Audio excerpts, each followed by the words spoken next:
We're at Wild Card Boxing Gym with Peter, Kid Chocolate Quillin. We're only a week or so away from the fight now. You've been training. I see that you're focused. We can see that you're in shape. But talk to me about the mental conditioning going up against a legend, the biggest fight of your career thus far. Well, by all means, I don't take them for granted. I understand all the things that come along with Winky Wright. But all I have to say is, hold up, wait a minute. Hold my tooth right quick. You know, I just know that I feel more comfortable now that I speak to y'all right now. I could be me. You know, I know Winky Wright is a true fighter, and I'm not taking nothing away from that. You know what I mean? But he had his shot, and now it's my time, it's my era. He had a chance. He already was a champion already. I haven't had a championship, and that's what I'm fighting to do this for. I'm fighting to be a world champion. Now, the fact that you're training here around world champions, you're in Wild Card Boxing Gym. You know, Freddie Roach is a legendary name in this sport. Obviously, this is Pacquiao's home. You got the wall here behind you, and you're on it, right? So, coming from Cuba, coming from where you started, did you ever think that you would be in a position like this here today? And just talk to me about that journey. Well, let me tell you, my dad came here in 1980, June 2nd of 1980.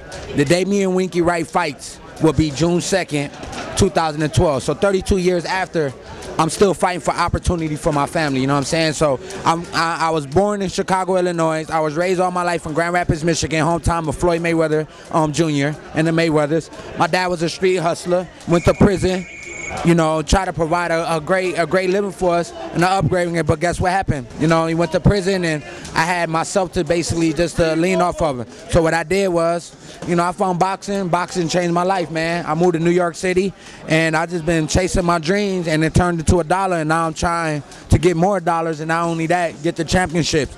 But that day of the fight, it ain't all about the money for me. It's about history. It's about my dad, what he came to this country to do. He was coming here for opportunity. Now I have the opportunity to beat Winky Wright. Why would I not capitalize on that? You know what I'm saying? I'm working very hard in the gym.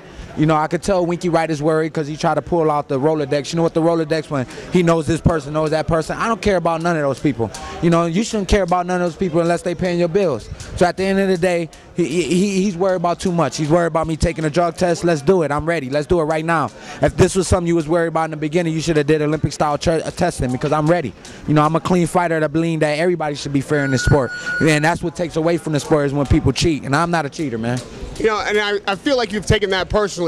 You know, you're usually upbeat and happy, and you are now, but when you started to talk about the accusation of steroids, and we know that the last couple weeks we've unearthed some really shocking news about top-tier fighters, do you take that accusation personally? Has that stepped up your motivation to punish Winky Wright for even making such a suggestion? Well, to be honest with you, I've been preparing to get ready for a 21-year-old Winky Wright on steroids. That's how I've been training. I've been training to get ready for a guy like that. So at the end of the day, he should be worried. I mean, I've been posting pictures, and like you said, how you see how I am, and you know, all the supplements I got, I show people. You know what I'm saying? It's no high. It's no way for me to worry about what you call it. If he wants to do that, I think he should, because, like, you know, when, you know, Berto and Peterson, all these guys, I don't know if I wasn't in a locker room when they whatever they taking, but for the most important thing is that, yeah, cheaters shouldn't be allowed in this business. You know what I'm saying? In my opinion, and fighters should know what the supplements that their trainers giving them, so then that way, if something come back, then you know what, you won't be the only one looking like, oh, duh, I don't know what happened. Let's talk a little bit technically about what you have to do in there.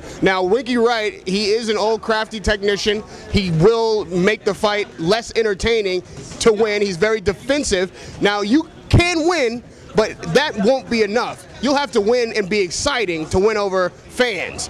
So how do you anticipate going in there, not just winning the fight, but showing people what Kid Chocolate can do? First and foremost, don't let Winky Wright get under my skin, because he's not. I have fun doing this. And number two, if Winky Wright comes in shape and he's ready to fight, that's going to be the key right there. I'm preparing for a Winky Wright that's in shape. That way, we go up in there and we fight. It's a good fight for the fans. Now, if he come in out of shape and come in to get paid, there's not going to be a good fight. He's going to make me look ugly. He's going to be all the things you just said. Because sometimes when a fighter thinks about too much defense and not enough offense, that's a boring fight. I'm going to be better than him defensively, and I'm going to be way better than him offensively. So that's all I care about. You know, June 2nd, when I say we're going to Pluto, what I mean by that, I don't care if it's a planet. I just mean when I hit his ass, you know what I'm saying, he's going to see some stars. He's going to be like, damn, this is not somewhere I ever been before. You know, and the most part, he better not do the thing where he did with Shane Mosley, where he dropped his hand and let Shane pummel, because if he do that, he definitely going that night. Now, I know you're a student of the sport. I know you've studied Winky Wright. I'm not asking for the whole game plan. Give me one thing that stood out to you that you feel like you could expose. His age. To be honest with you, it's just his age, you know. Like, I'm a young lion, you know. Sometimes you got the old lion who's experienced and wise, but then you got a young lion that's hungry and want the throne, and that's me. That's why I'm in here in the gym full time, like I'm a full-time fighter. The job would never be done, because it's always improvement, always to get better. And that's why I'm here in Wild Card right now, training with Freddie Roach, training with Eric Brown. June 2nd, I'm just telling you that we're gonna go to Pluto.